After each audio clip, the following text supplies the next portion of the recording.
Rīga nebeidzas pie bulvāra loka. Esam Mežciemā, Rīgas zaļākā apkaimē, kur uzaugu un kopā ar ģimeni dzīvoju savas dzimtas mājās. Esam panākuši uzlabojums pilsētvidē, piemēram, izbūvētais lieliskais Malienas un Hipokrāta iela aplis. Turpināšu cīņu par jēgpilnu satiksmes organizēšanu. Tomēr man svarīgākais mērķis ir panākt, lai beidzot Mežciemā būtu vidusskola latviešu bērniem. Jau 20 gadus esmu čiekurkalnietis. Te 100-gadīgā koka mājā uzauguši mani 3 bērni. Viņu skola nesen piedzīvojas atzimšanu. Ielikti jauni koka logi, uzstādīts jauns dakstiņu jumts. Remontu gaida arī Čiekurkalna ūdenstornis, lai mūsu apkaimes simbols atkal būtu dzīves.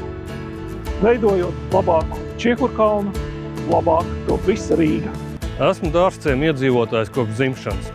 Es kā biedrības vadītājs iestājos par dzīves kvalitātes celšanu Dārzciemā. Tāpēc mēs stādām kokus. Panācām, ka mums būs savs skvērs. Grantētajās ielās ir parādījies cietais segums un skolā top jauni sporta laukumi.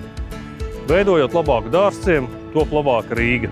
Rīgā ir daudz brīvu un novārtā atstātu teritoriju, kuras būtu nepieciešams sakopt un attīstīt. Lai to panāktu, ir nepieciešams samazināt administratīvo slogu rīdziniekiem un uzņēmējiem, kā arī ir jāinvestē infrastruktūras attīstībā. Tā panākot apdzīvoto platību palielināšanos, kā arī noturot esošos un piesaistot jaunus uzņēmumus. Bieriņa izsenes ir bijusi radoša, latviska un zaļa apkaime, kas šobrīd strauji aug un attīstās. Tāpēc mums vajag ne tikai saglabāt Mārupītes unikālo dabu, bet arī pašvaldības bērnu dārzu un drošas ielas. Veidojot labākus bieriņus, labāk top visa Rīga. Jugla ir Rīgas zilo ezeru zeme, dārgums, par kuru ir jārūpējas. Man apkaimē trūkst labiekārtot atpūtas vietu, arī ezeru ūdens kvalitāte ir svarīga. Kur ir ūdens, tur ir dzīvība. Juglas iedzīvotāji. Ir jāstrādā, lai varam dzīvot labiekārtotā apkaimē.